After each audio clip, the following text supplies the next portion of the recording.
Puluhan personel Brimopolda Metro Jaya diterjunkan mengamankan markas Polres Metro Tangerang Kota usai kedatangan tersangka kasus penganiayaan seorang anggota Barisan Ansor Serbaguna, Banser, Bahar bin Smith. Berdasarkan pantauan tribuntangerang.com, Rabu, 11 Februari 2026, dini hari, 3 truk dan 1 unit bus yang membawa Brimob datang ke Mapolres Metro Tangerang Kota sekira pukul 1.26 waktu Indonesia Barat. Kendaraan bak terbuka warna hitam yang dipasangi tenda pada bagian belakang itu datang sekaligus membawa pasukan Brigade Mobile bersenjata.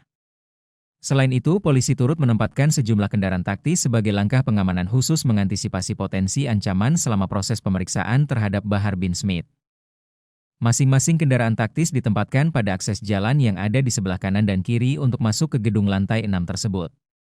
Kendaraan taktis terpantau diparkir berjejer memanjang diikuti bus dan truk yang mengangkut kedatangan personel Brimob. Asaid Bahar bin Smith sendiri menjalani pemeriksaan pemanggilan kedua Satreskrim Polres Metro Tangerang Kota sejak Selasa, 10 Februari 2026, sore kemarin. Pasca kedatangan pria yang dikenal Habib Bahar itu, polisi tiba-tiba meningkatkan pengamanan di sekitar area Polres. Hanya satu akses yang dibuka bagi orang yang ingin keluar dan masuk dari Polres. Puluhan petugas polisi berseragam coklat terlihat berjaga di sekitar area pintu masuk. 5 anggota ditempatkan khusus di sekitar gerbang untuk mengawasi orang-orang yang memasuki kantor polisi. Pengunjung yang biasanya hanya ditanya singkat tentang tujuan datang ke kantor polisi kini sepenuhnya dilarang dan hanya petugas yang diizinkan melintas dari luar ke dalam gerbang. Selain itu, puluhan polisi berpakaian preman terlihat berlalu lalang di Jalan Perintis Kemerdekaan, Babakan, Kota Tangerang, Banten. Mereka duduk di trotoar tepi jalan berwarna hitam putih sembari memantau suasana sekitar.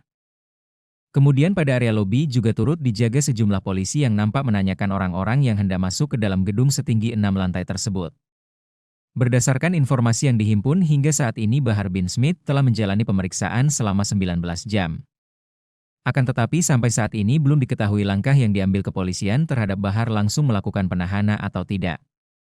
Tim tribuntangerang.com juga telah mengkonfirmasi kedatangan Bahar bin Smith sehari lebih cepat dibanding jadwal pemeriksaan kedua yang telah ditentukan itu kepada Kapolres Metro Tangerang Kota Kombes Pol Raden Muhammad Jauhari dan Kasih Humas Polres Metro Tangerang Kota, AKP Prapto Lasono. Akan tetapi sampai berita ini diturunkan yang bersangkutan belum menjawab pertanyaan yang disampaikan melalui aplikasi pesan singkat WhatsApp. Adapun surat pemanggilan kedua Bahar dijadwalkan pagi ini pukul 10 waktu Indonesia Barat. Informasi pemeriksaan telah disampaikan kepada keluarga korban penganiayaan bernama Rida bernomor B93 2/1 24 2026 Satres Restro Tangerang Kota perihal surat pemberitahuan pengembangan hasil penyidikan, SP2HP, ke-21. Terdapat 5 poin yang tertuang dalam surat tersebut mulai dari rujukan, sangkaan pasal pidana yang menetapkan Bahar bin Smith menjadi tersangka, kendala yang terjadi dalam pemanggilan perdana hingga pemberitahuan panggilan untuk kedua kalinya. Diberitakan sebelumnya, pria yang akrab disapa Habib Bahar itu mangkir dari pemeriksaan perdana kepolisian yang dijadwalkan Rabu, 4 Februari 2026. Pekan lalu setelah ditetapkan sebagai tersangka dengan dijerat pasal 365 KUHP dan atau pasal 170 KUHP dan atau pasal 351 KUHP Jo pasal 55 KUHP dengan ancaman kurungan penjara maksimal selama 7 tahun. Kuasa hukum Bahar bin Smith, Ikhwan Tuan Kota mengaku telah mengajukan penjadwalan ulang perihal waktu pemeriksaan di kemudian hari agar dapat dihadiri secara langsung. Pasalnya pria yang dikenal dengan perawakan rambut panjang itu dikabarkan tengah sakit sehingga tidak memenuhi surat panggilan pemeriksaan dari kepolisian.